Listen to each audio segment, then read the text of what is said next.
Welcome to Podcasting for Business Owners. I'm your host, Laura McRae, a podcast consultant, educator, and self-confessed podcast nerd. If you're thinking of launching a podcast or want to grow the one you have, you're in the right place. Hold on to your headphones and let's go. Hello and welcome back to Podcasting for Business Owners, the podcast that helps you share your story, lead your industry, and grow your network through podcasting. I'm your host, Laura McRae, and today we're going to talk about that weird headspace you get yourself in when you're thinking about launching a podcast. Maybe you've had an idea for ages. You've probably imagined what the intro will sound like, maybe written down a few episode titles, and you may have even bought a mic. But when it comes to actually pressing record or launching your podcast, you just don't get round to doing it. Well, you're not alone. I've met so many people who've even recorded podcast episodes but actually never launched their podcast. The hesitation usually has nothing to do with time or motivation and everything to do with feeling unsure or how to actually do it. There's so much talk out there, people telling you there's a right way to launch, a wrong way to launch, and a whole list of must-haves before you're even allowed to start. So no wonder you're feeling overwhelmed. One of the biggest things I see holding people back is this belief that your podcast has to be perfect from day one. That you might need a studio, that you need to be a confident public speaker, and that you need to have thousands of followings before you even launch. But none of this is true. First of all, I want to talk about video. If you've listened to episode 36, you'll already know how this is my pet peeve. A lot of people think that you have to launch a video podcast straight away. But starting with audio only is absolutely fine. I had a client who wanted to go all in with video podcasting. She bought 2 sets of cameras and professional lighting. But when she watched the footage back, she didn't like how she looked on camera. She said she didn't feel animated enough, and the video quality wasn't what she'd imagined. She ended up feeling embarrassed of what she'd recorded. She spent all that money and she couldn't even bring herself to publish the video. Eventually, she decided to ditch the video and do an audio-only podcast. And my story's not that much different.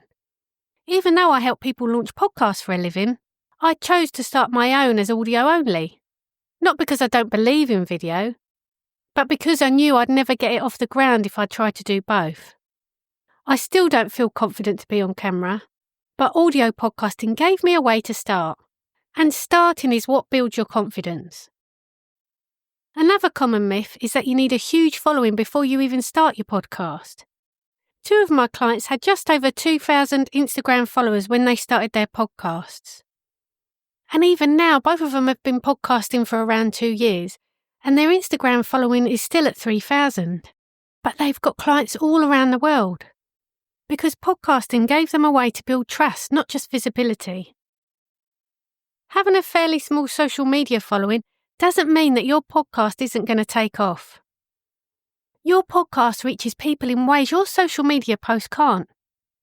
It lets your audience hear your voice, your tone, your ideas, and it stays online for years, working for you long after you publish that episode.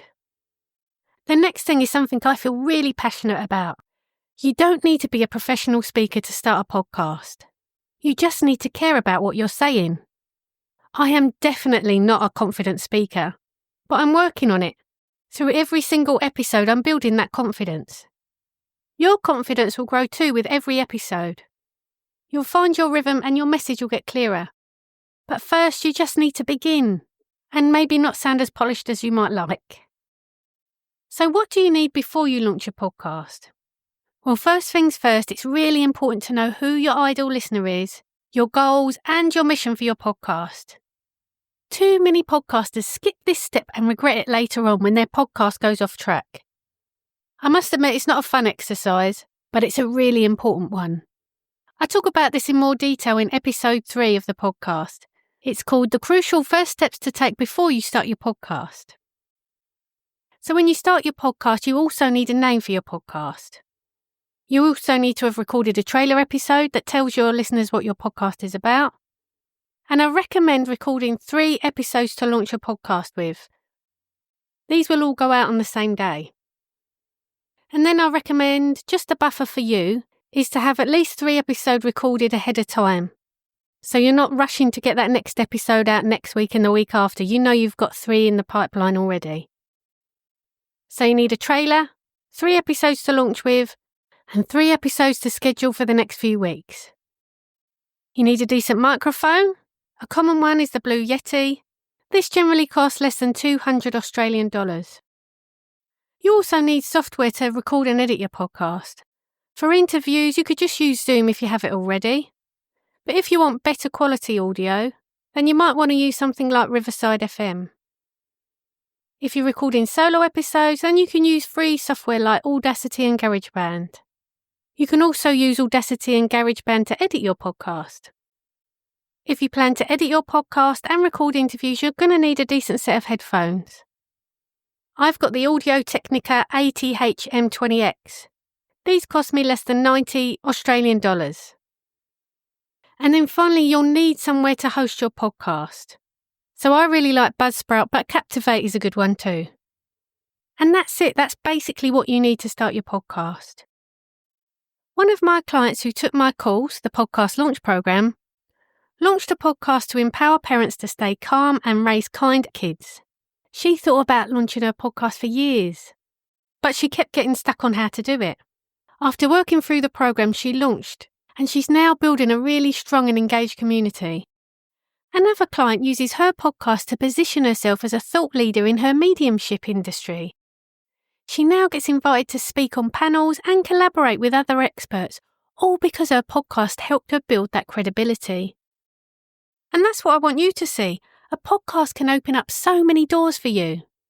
And let's finish with a few of the what ifs I hear all the time. So a lot of people don't start a podcast because they say, what if I change my mind about the topic? That's great, then you just pivot. Your podcast can evolve as your business evolves. You're not locked into it forever. Just start with where you're at the moment. I've supported business owners to rebrand their podcasts.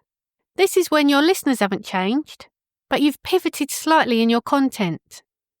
So you may need to change the name of your podcast and the artwork, as well as your mission and goals, but as long as the listeners are still the same, you just need to rebrand. If, though, on the other hand, you have a whole new audience for your podcast, then just start a new podcast. It doesn't mean the first one dies. You can just leave it up there and start a new one and have 2 podcasts. Or 3 podcasts. You can have as many as you like. And for those of you who hate the sound of your voice, me too. I'm guilty of this too. Most of us cringe when we hear our own voice, but I promise that gets easier. You'll get more confident, and those early episodes, you'll listen back and see how much better you are in time. Another common question is, what if I run out of ideas? If your podcast is aligned with your business, your ideas will never run out, because your business keeps growing. Focus your podcast content on what offers and services you want to promote in your business. You can answer questions that you regularly get asked. You can talk about things that happened to you that week that you think your audience will be interested in. You can even ask your listeners to do a survey and get their feedback, or on social media accounts, you can ask your followers what topics they'd like to cover. And that's why I created the Podcast Launch Program. It's self-paced, simple, and based on the same steps I use with my one-on-one clients. You'll get templates, tutorials, and all the checklists you need. And if you want extra help, you can book a discounted call with me as you go. It's for people who are ready to stop thinking about a podcast and get going with it. It's more simple than you think. You don't need to be polished, you don't need to be a tech wizard, you don't need thousands of followers or a perfect voice. You just need a message you care about and the courage to start before you're actually 100% ready. Thanks so much for listening today. If this gave you that little nudge you needed, I'd love to hear from you. Send me a DM on Instagram at podcast.support.services. Let me know what podcast idea is on your mind. Your voice matters, and your podcast is more possible than you think. See you next time. If you found value in this podcast, please leave a 5-star rating, and a review would be even better. Your support shows that this is a good show, which will attract high-profile guests, and in turn deliver greater value to you. This podcast is produced and edited by me, Don't waste your time on editing. Let me help you with your podcast. Check out the links in the show notes to get in touch.